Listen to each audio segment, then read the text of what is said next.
Hello अस्सलाम वालेकुम students आज की क्लास के अंदर हम स्टार्ट कर रहे हैं एक्सरसाइज नंबर 2A के क्वेश्चन नंबर 6 आगे स्टार्ट करना है। इंटरमीडिएट लेवल के क्वेश्चंस हैं, बहुत अच्छे इंटरेस्टिंग क्वेश्चंस आने वाले हैं। अगर आपने अभी तक चैनल को सब्सक्राइब नहीं किया तो काइंडली इस चैनल को सब्सक्राइब कर लें। और इससे पहले वाले क्वेश्चंस अगर आपने नहीं समझे हैं तो पिछली वीडियोस में जाके पहले वो वाले क्वेश्चंस कर लें, क्वेश्चन नंबर 1 से लेके 5 तक के, जिसमें बेसिक कॉन्सेप्ट्स आपके बहुत अच्छे से एक्सप्लेन हो गए हैं। अभी हम यहाँ पे कर रहे हैं क्वेश्चन नंबर 6 को। ये वर्ड प्रॉब्लम बहुत इंपॉर्टेंट है, वेन डायग्राम्स के, इसको आप देख लें कि कैसे सॉल्व करेंगे। देखें यहाँ पर मैं इंटरमीडिएट लेवल के क्वेश्चन नंबर 6 अभी स्टार्ट करवा रहा हूँ। क्वेश्चन नंबर 6 है आपके पास कि जी all the 35 families in an state possess either a car or a motorcycle or both. 18 have cars and 27 have motorcycles. Draw a Venn diagram to represent the data. आपने इस डेटा को represent करना है कि कैसे काम करेगा।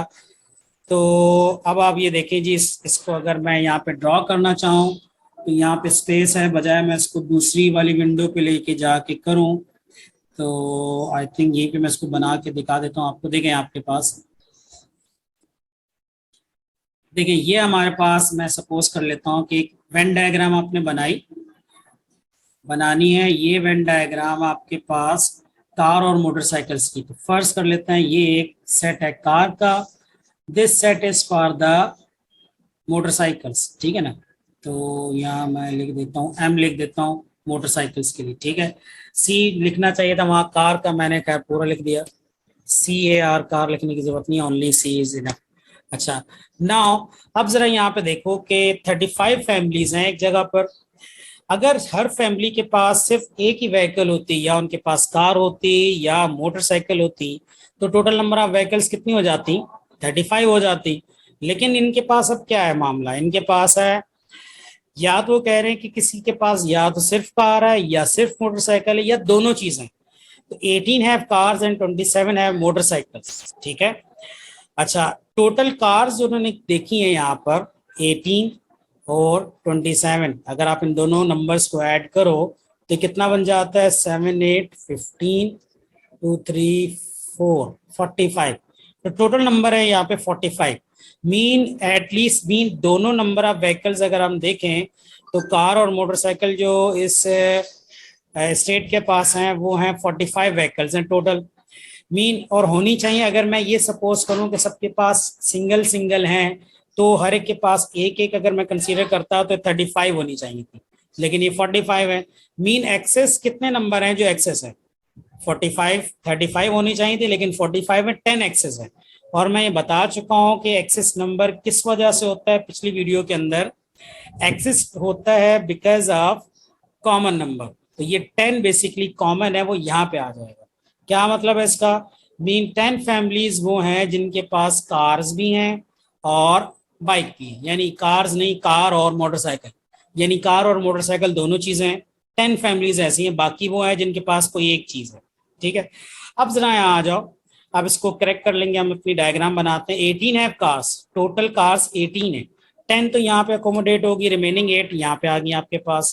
27 मोटरसाइकिल्स हैं तो 10 तो यहाँ पे हो गए, रिमेनिंग 17 मोटरसाइकिल्स यहाँ पे आ गए आपके पास, 17 और 10 27, ठीक है। अच्छा, इसी तरह आप आगे देखो कि फर्दर क्या होगा यहाँ पर। Draw Venn diagram to represent the data, तो ये तो आपने पहला वाला पार्ट कंप्लीट कर लिया। एग्जाम में अगर ये क्वेश्चन आता है तो वेन डायग्राम तक ये 3 नंबर का या 4 नंबर का क्वेश्चन होगा, तो आपके पास एटलीस्ट 3 का तो होगा। तो ये आपके पास एक वेन डायग्राम आपने यहाँ तक बना लिया। अब सेकंड है आपके पास, from the Venn diagram find the number of families with both cars and motorcycle, जिनके पास दोनों कार और मोटरसाइकिल्स हैं। कितनी फैमिली है जिनके पास दोनों चीजें हैं? अभी अभी आपने बता दिया 10 फैमिलीज, यहीं पे डायरेक्ट मैंने लिख दिया 10। आप स्टेटमेंट बना के लिखेंगे cars but not motorcycles, car तो हैं उनके पास लेकिन मोटरसाइकिल नहीं है। वो कितने हैं जरा बताएं? कार्स तो हैं उनके पास बट नॉट मोटरसाइकिल, यानी ओनली कार वाला रीजन कौन सा है? अब तक आपको पता चल जाना चाहिए, अभी उल्टा सीधा आंसर नहीं देना है। ओनली कार वाले ये वाले हैं, ये है ओनली का रीजन, ये ठीक है। ये है ओनली मोटरसाइकिल्स। तो सिर्फ कार जिनके पास कार है और मोटरसाइकिल नहीं है वो है 8, ठीक है। तो ये यहाँ पे आपने यहाँ पे लिख दिया 8 cars but not the motorcycles. 8 वो हैं जिनके पास सिर्फ कार्स हैं, मोटरसाइकिल नहीं है। क्लियर हो गया है क्वेश्चन यहाँ तक? स्क्रीनशॉट लेना चाह रहे हो तो स्क्रीनशॉट ले लो आप, ठीक है। आगे चलें, ले लिया स्क्रीनशॉट? ओके, क्वेश्चन नंबर 7 पे आ जाए जी। In a school, 60% of the people have saving accounts with POS bank and 72% of them have saving accounts with commercial bank. Find the percentage of people who have saving accounts in both POS bank and commercial banks if all the people have at least one saving account. अच्छा, अब ये question भी आप कर तो सकते हैं खुद से, लेकिन मैं चलो ये भी करके दिखा देता हूँ आपको यहाँ पर कैसे होगा। देखें इधर, इसको मैं यहीं पे करने की कोशिश करता हूँ।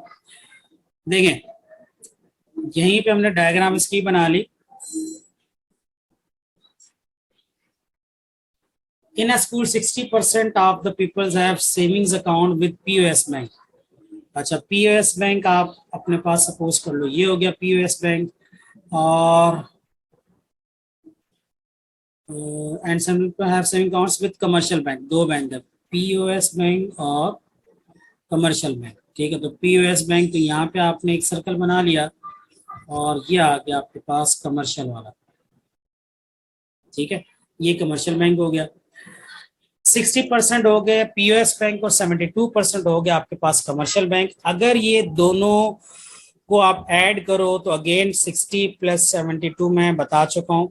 किसी भी चीज की टोटल परसेंटेज कितनी होती है? मैक्सिमम 100% ही होगा ना। तो 60 और 70 अगर आप ऐड करो तो ये कितना आ जाता है? 132। तो ये एक्सेस में जो नंबर आ रहा है 32, ये बेसिकली इसलिए है कि ये 32 कॉमन है। 32 यहाँ पर कॉमन है, ये पीओएस में भी है और उन्होंने कमर्शियल बैंक में भी अपना अकाउंट खोला हुआ है, क्योंकि यहाँ पे भी उन्होंने कहा है कि बहुत एटलीस्ट वन सेविंग अकाउंट है। एटलीस्ट तो एक है ना उनका, एटलीस्ट एक होने का मतलब यह है कि दो में भी पॉसिबल है।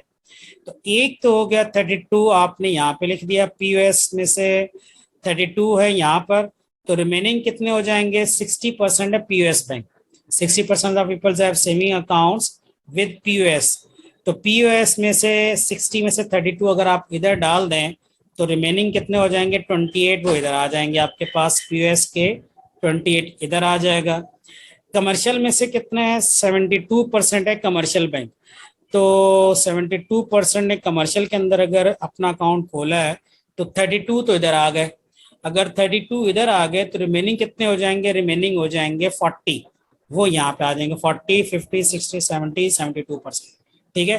तो 40 वो हैं जिनका सिर्फ कमर्शियल बैंक में अकाउंट है, और 28 वो है जिनका सिर्फ पीएस में, और 32 वो है जिनका दोनों में, राइट। ये आपने वेन डायग्राम बना दी, सिंपल से वेन डायग्राम थी। Find the percentage of peoples who have saving accounts in both PS. ये आप वर्बली भी कर सकते थे यार। तो ये हो गया 32 आपके पास, ये आंसर आ गया 32। क्लियर? बात समझ में आ गई आपको? ठीक है। अब हम आगे चलते हैं। अब मैं चाह रहा हूँ कोई आपको डिफिकल्ट वाला क्वेश्चन करवाऊँ, ये बहुत सिंपल है, इसका स्क्रीनशॉट आप ले लो, ठीक है। चलें,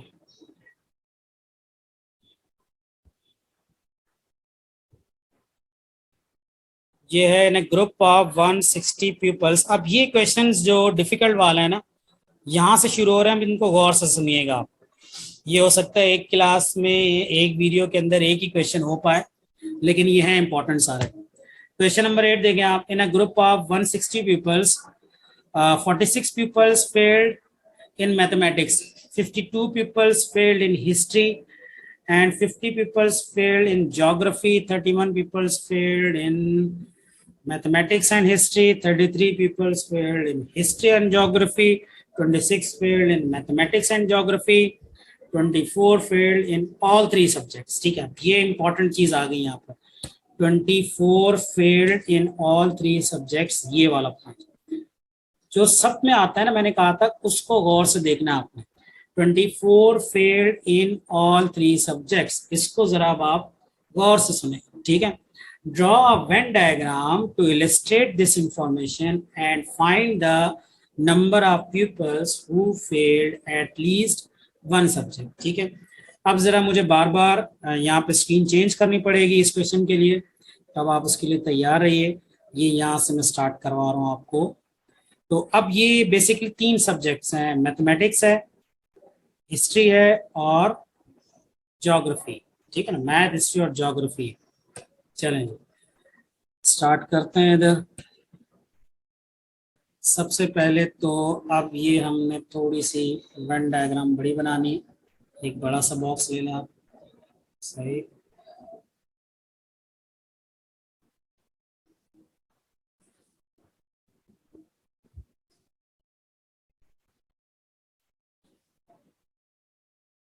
ठीक है।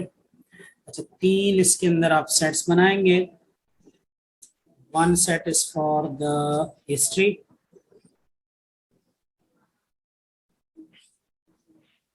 Geography and mathematics. ठीक है, एम फॉर मैथमेटिक्स। क्लियर हो गया। आप अपने हिसाब से 3 सर्कल बना लीजिएगा। मैंने हिस्ट्री पहले लिखा है, ऊपर ज्योग्राफी के ऊपर लिखा। अब ये मत परेशान होना कि आप अपनी चॉइस से किसी 2 को ऊपर और 1 को नीचे लगा सकते हो। ठीक है। अच्छा, सबसे पहले मैंने कहा कि आपने फोकस करना उस रीजन पे जो कि तीनों में कॉमन है। तो तीनों में कॉमन कौन सा रीजन है? तीनों में कॉमन है आपके पास वो जो तीनों सर्कल्स में आ रहा है, वो मैं आपको पहले ही बता चुका हूँ कहाँ कौन सा रीजन है। दिस वन रीजन, ये तीनों में आ रहा है। ठीक है। तो आपने हर क्वेश्चन में इस रीजन को सबसे पहले फोकस करना है जो सब में आ रहा है। तो इसको सारा हो गया। देखिए, चलो अब आप ये देखो, इसको 24 आपने यहाँ लिख दिया क्योंकि तीनों में आ रहा था। 24 हो गया यहाँ पर। उसके बाद आगे देखें कि ये तो हो गए हिस्ट्री, मैथ और ज्योग्राफी में जो तीनों में आ रहे हैं वो हो गए 24।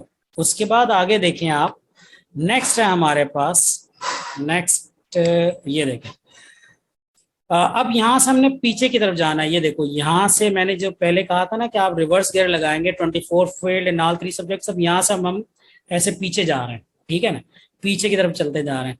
इससे आप पीछे देखो तो 36 field in mathematics and geography. Math और ज्योग्राफी में 36 फेल हुआ। अच्छा, 36 है मैथ और ज्योग्राफी में, तो वो कैसे हैं देखें इधर। मैथ और ज्योग्राफी का रीजन कौन सा है? मैथ और ज्योग्राफी का रीजन है, टोटल मैथ और ज्योग्राफी का रीजन है ये वाला। मैं आपको ये भी डायग्राम में, ये टोटल मैथ और ज्योग्राफी है ये। सही है ना, ये मैथ और ज्योग्राफी है। ये टोटल वो कह रहा है जहां पे मैथ और ज्योग्राफी दोनों ओवरलैप कर रहे हैं, वो ये रीजन है। ठीक है, ये है 36। 24 ऑलरेडी आप यहाँ पे लिख चुके हो। ये 24 तो सब में आ रहा है, तो ऑब्वियसली मैथ और ज्योग्राफी के अंदर भी है। इस 24 को आप निकाल दो तो पीछे क्या रह जाएगा? पीछे रह जाएगा आपके पास 12। तो यहाँ पे आ जाएगा 12।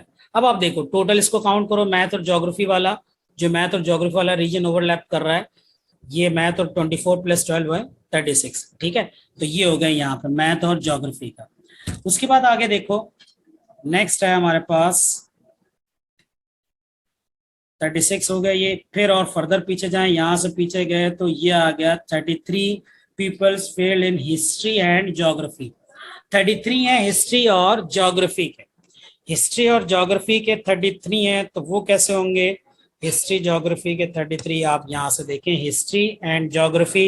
हिस्ट्री ज्योग्राफी 33 कैसे आ रहा है? वो ये आ रहा है आपके पास, हिस्ट्री और ज्योग्राफी 33 ऐसे आ रहे हैं। ठीक है ना, तो 24 तो ऑलरेडी यहाँ पे आप लिख चुके हो, 24 ऑलरेडी आ गए।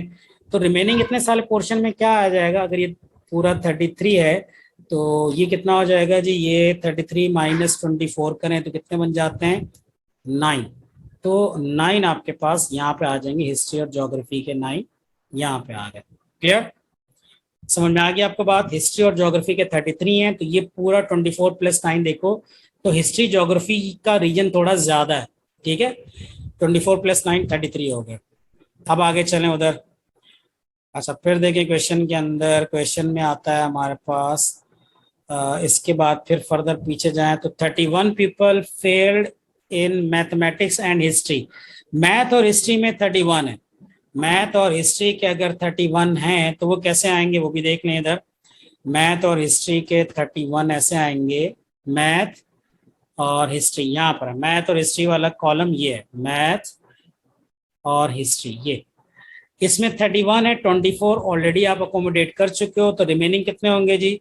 रिमेनिंग हो जाएंगे आपके पास इधर देखें इधर 31 है ना, 24, 31 माइनस 24 कितना हो जाता है? 31 माइनस 24 7, तो 7 आपने यहाँ पे लगा दिया।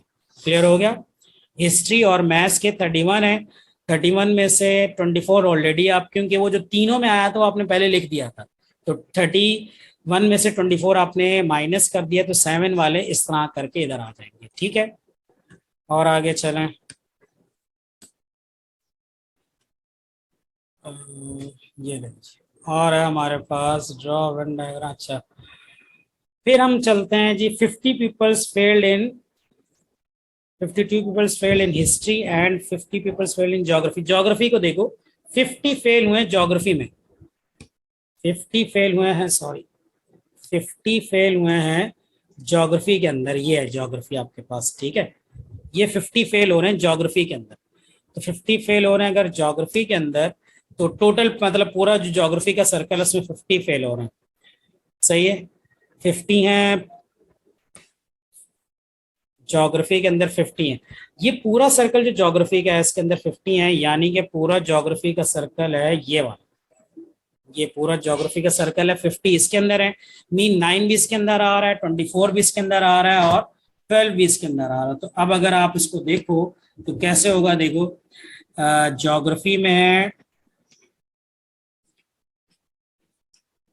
50 है ना, तो ये वाला रीजन कितना होगा? 9 प्लस 24 प्लस 12 अगर हम देखें तो 9 प्लस 24 प्लस 12 ये कितने बन जाते हैं? ये बन जाता है 24, 25, 26, 36, 46, 45, ये 45 बनते हैं।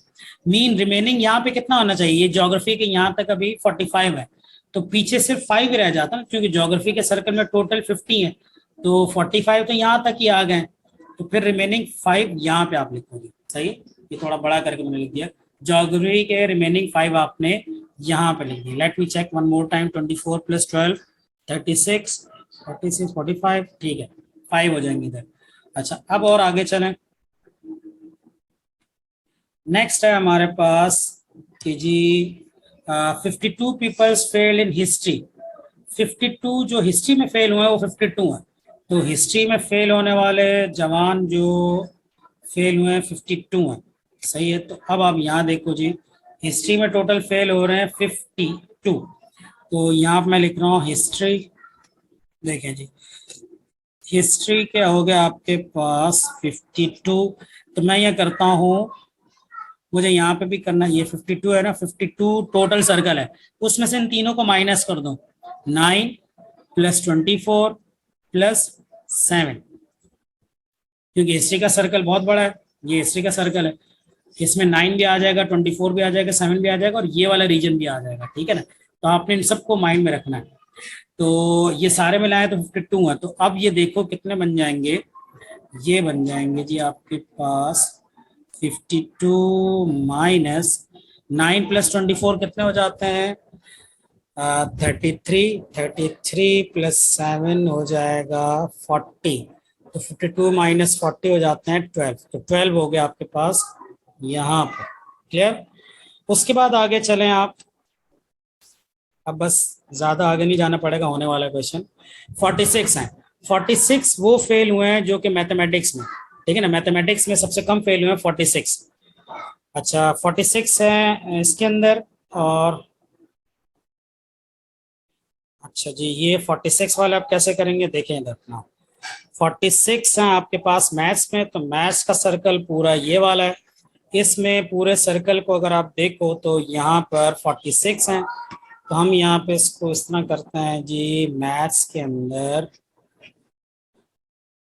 46 माइनस 7 प्लस 24 प्लस 12, तो ये कितना हो जाएगा? 46 माइनस 24, 25, 26, 36 और 40, 43, 46 माइनस 43 हो जाएगा 3। ठीक है जी, तो मैथ्स जो सिर्फ मैथ्स में फेल हो रहे हैं वो हो गए यहाँ पे 3, 24, 36, ठीक है 43 और ये हो गया 3, सही है। अच्छा अब टोटल नंबर ऑफ पीपल्स कितने हैं? टोटल जो फेल हो रहे हैं वो थे 160।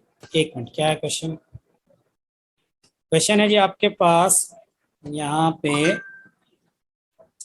इन a group of 160 pupils, total 160 students हैं, 160 है टोटल, ठीक है। Find the draw Venn diagram बना लिया आपने to illustrate this information and find the number of peoples who failed at least one subject. At least one subject में जो fail हुए हैं, एटलीस्ट वन, यानी एटलीस्ट वन का मतलब है आप वन वाले को भी कंसीडर करेंगे, आप टू वाले को भी कंसीडर करेंगे, और तीनों में जो फेल हुए हैं उन सबको आप कंसीडर करो तो वो सारे के सारे इसके अंदर आ जाएंगे। तो 160 ने तो एग्जाम दिया था ना, तब 160 का तो यहाँ पे कोई काम नहीं है, ये उन्होंने नंबर वैसे ही दिया है कि टोटल 160 अपीयर हुए थे, फेल कितने हुए हैं। तो एटलीस्ट जो वन में भी फेल हुआ वो भी लिखें, जो दो में फेल हुआ वो भी आप लिखेंगे।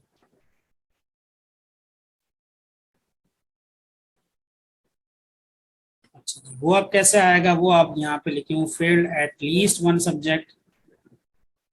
तो आप इन सबको ऐड कर लें, ये जितना भी डेटा है failed in eight least one subject, ये जितने भी नंबर हैं लिखे हैं ना यहाँ पर, ये पूरे नंबर यहाँ से यहाँ तक ये जितने भी नंबर हैं ये सारे फेलियर्स ही हैं। ये वेन डायग्राम अपने फेलियर्स की बनाई है।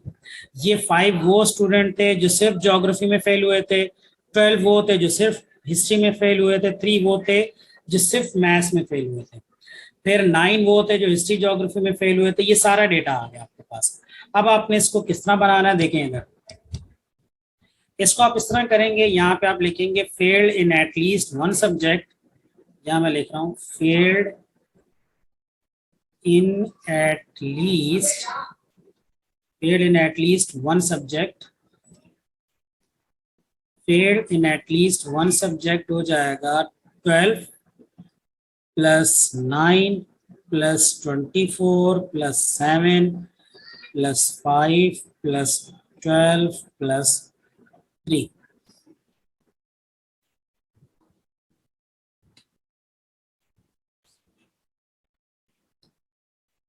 5 प्लस 12 प्लस 3, इन सबको आप ऐड कर देंगे, कितना हो जाएगा 12 plus 9 plus 24 plus 7 plus 5 plus 12 plus 3।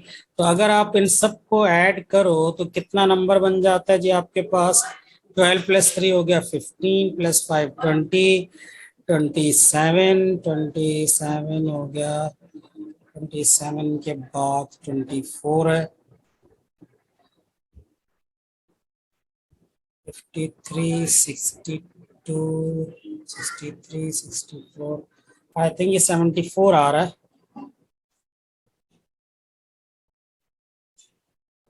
दोबारा देख लेता हूँ मैं, कैलकुलेटर पे देख लेते हैं इसको। 12 प्लस 3 15 प्लस 5 20, 27,